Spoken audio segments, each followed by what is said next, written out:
People searched the ruined city for their belongings and fled when they noticed a golem approaching. A boy told the golem that he would give it everything and urged it to hurry and give him food. He announced that a golem had appeared in Sector 50 and that nobody knew where it had come from or who owned it, but that if they fed it junk, it would supply them with food. The golem only stared at them and began to walk away. The boy wondered where it was going and remembered that it had taken a flashlight the previous day. They speculated why it did not speak. Another person warned them to stay back, saying it would retaliate if attacked, and others recalled incidents of golems entering streets and killing people. Hearing this, the boy leapt in front of the golem and begged it to accept his junk. The golem consumed all the refuse, shocking everyone with how much it ate, then returned the same bag, now filled with food, to the boy. The onlookers were baffled, asking how the boy always had so much. The food would last at least 3 days, and some considered doing the same. They had started calling him the Ghost of 17th Street. At the Sector 50 entrance to 17th Street, the boy sensed 7 people behind him and demanded that they show themselves and explain how long they intended to follow him. One of them addressed him as Ray and praised his keen sense. They admitted they had been trailing him carefully. Ray recognized one of them as Ron and reminded them that he had warned them before that if they showed themselves again, he would make sure they could never walk again. Ron wondered if Ray really thought he would let him walk away so easily the last time. He then ordered Ray to put the bag on the ground, promising that if he did so, he would be allowed to leave safely. Ray called him a liar, saying that Ron would never simply let Ray go. He reminded him of the tale among children about a ghost said to haunt 17th Street, a silent white ghost whose eyes should never be met, or else one would be trapped in their own lies.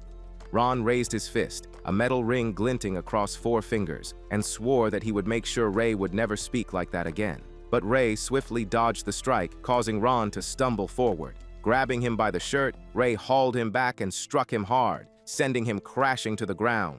The other boys, alarmed for Ron, rushed in to attack Ray all at once. As one of them swung a bat at Ray, he slipped aside and drove his elbow into the attacker's face, making him spit blood before collapsing. Ray kneed another boy, dropping him instantly, and one by one he defeated the rest. He warned them that bringing more people would change nothing. Bruised and struggling to get up, Ron called Ray a monster and backed away, pleading with him not to come any closer. Ray reminded Ron that he had already said he would make sure Ron would never walk again. Ron pulled out a knife as he staggered to his feet, still calling Ray a monster and warning him not to come any closer.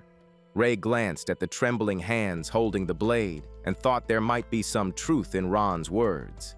His mind drifted back to when he was about 10 years old, the time he realized he was different from others. Even when injured, he never cried, and this confused his classmates. Someone once mentioned that CLE had been attacked by a kid from 7th Street and wondered why Ray wasn't angry, but Ray himself had asked why he should be. The boys had wept bitterly when Bello died. Yet Ray had not shed a single tear at the loss of his friend. From then on, the children began calling him a frightening boy. That was the moment he understood he could not feel what others called emotions. He often wondered if he was wrong for being that way, if he could ever be like everyone else, or if one day he would learn what emotions truly were. Even 6 years later, he still felt nothing inside, though he had learned to read emotions in others. Returning to the present, Ray told Ron that using a blade was against their unspoken rules and accused him of having planned to stab him from the start. Ron claimed he had only filled the knife's container with liquid from a garbage can earlier, but Ray knew he was lying. He could see it in the color of the vessel within Ron's chest. He perceived a world invisible to others, where every person carried a vessel inside them, one that filled with colors when emotions stirred. Anger, hatred, and love glowed red. Ridicule and apathy shone blue, joy and excitement radiated yellow. Countless other shades existed, and in Ray's eyes, the world blazed with those colors. Ron warned that if Ray came any closer, he would stab him for real. Ray noticed a deep black mana around Ron, a manifestation of intense fear, and continued to close the distance. Ron backed up until he found himself trapped against a wall. Ray said that a liar like Ron deserved a severe punishment. After delivering Ron's punishment, Ray went beneath a bridge where a small tent had been set up. Inside, he found Pale, the leader of the underpass children, along with a few others. Pale remarked that Ray had arrived just in time. The younger children rushed to hug Ray with delight, but Pale quickly told them not to cling to him like that. Still, their joy was obvious as they all gathered together. They sat down, and Pale suggested that they check their earnings for the day. The children emptied the food they had collected, and Pale wondered aloud if it would be enough to split among the 7 of them. Ray, who had been sitting quietly at the back, opened his own bag, revealing its contents. The children's faces lit up with excitement, and they guessed he must have received it from the golem, which had not accepted the items he had previously offered. They said Ray was truly amazing.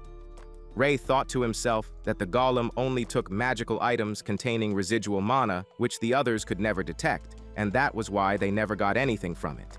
Pale then suggested dividing the food, noting that thanks to Ray, they would not go hungry that day. He began with Josephine, the youngest among them, and the children started sharing the meal. Ray stepped outside, reflecting that they never had enough food to satisfy everyone. He knew he would have to go to the warehouse, as it was his responsibility to support the group, his debt to them. A memory surfaced from a year ago, when he had been buried under snow and thought he would die, but the children had saved him. He pushed the memory aside, reaffirming his principle. Whether it was a favor or vengeance, he would always repay his debts. As Ray was sitting outside, Pale came over to give him his share of food. Ray replied that he was fine and not hungry, even though his stomach was growling. Pale sat down beside him, remarking that his stomach disagreed. He split his food in half and asked Ray to eat with him, also asking if Ray could explain something. Ray told him that it was raining black at the moment, and people said it was because the mages had used too much magic. He added that mages apparently lived in the lower numbered sectors. Pale mentioned that he was certain the golem had been sent by a mage as well. Ray responded that it could just be some kind of machine, but Pale denied it, insisting it was magic that kept it moving. Ray agreed, and when the golem shifted, he explained that it drew the surrounding mana into its core, mixed it, and expelled it as black gas. He admitted that the black rain and the black gas seemed connected, though the most important thing right now was that he had to go out for a while. When he told Pale this, Pale wondered if he was really going into the black rain. Pale urged him to watch the river carefully, warning that it was dangerous because it was overflowing. Still, Ray rushed off, leaving Pale irritated, saying that Ray always did whatever he wanted. As Ray left, he thought about how people always stayed inside when it rained, believing even a single drop of black rain could make them sick. Since he could shield himself from the rain, working became easier for him. He went to the 18th Street Limpfoot Hector Ration Warehouse, where a few people were gambling and one man had bet everything he owned. From outside, Ray heard them and knew they always gambled on rainy days. He slipped inside, reasoning that security was lax during the rain. Once in the warehouse, he found it completely dark, with hundreds of different types of mana in the air. Among them, he drew in a specific color of mana and mixed them according to the correct formula. He created a small fire in his hand, thinking that he could use it to check the surroundings. He admitted to himself that he didn't fully understand the exact principles, but could still apply the method effectively. Controlling the red mana felt difficult for some reason, and he wondered whether, once he managed to sense the emotions tied to it completely, he would be able to create a larger fire. Just then, he was attacked by a thrown knife, but he dodged it with ease. Several people appeared, remarking that someone had finally shown up to steal their rations. They commented that the boy was faster than they had expected. Ray wondered if they had been hiding behind the pillars or the boxes from the beginning. They wore various types of goggles to see in the darkness and mocked him, saying it was hilarious that he was struggling to hide. Ray realized there were 3 of them, and all knew his exact position. He thought he would never have expected them to possess equipment like night vision goggles. One of the men told Ray to hide all he wanted, since he was already trapped where they wanted him. Then the man threw more knives at him. Ray dashed forward, dodging them with ease, closing the distance quickly and calling them idiots while taunting them to aim better. The man grew worried, saying something was wrong with that boy. Ray struck him with a punch, and the other 2 were shocked, wondering if Ray could actually see them. They rushed at him, but Ray found their attacks hurried and predictable. By reading the flow of mana from their vessels through the Aries, he could anticipate their next moves, dodge easily, and land a sharp kick on one opponent's neck. The third one was stunned, calling Ray's movements impossible. Ray corrected him, saying he was wrong before striking him with a punch to the stomach, defeating him as well. After that, another man arrived, striking the door and explaining that he had come to check because things were getting noisy. Ray recognized him as Humphrey, an executive of the Hector group. The man remarked that it looked like all three brothers had been defeated by that little boy. If you like this video, so comment down for the next part.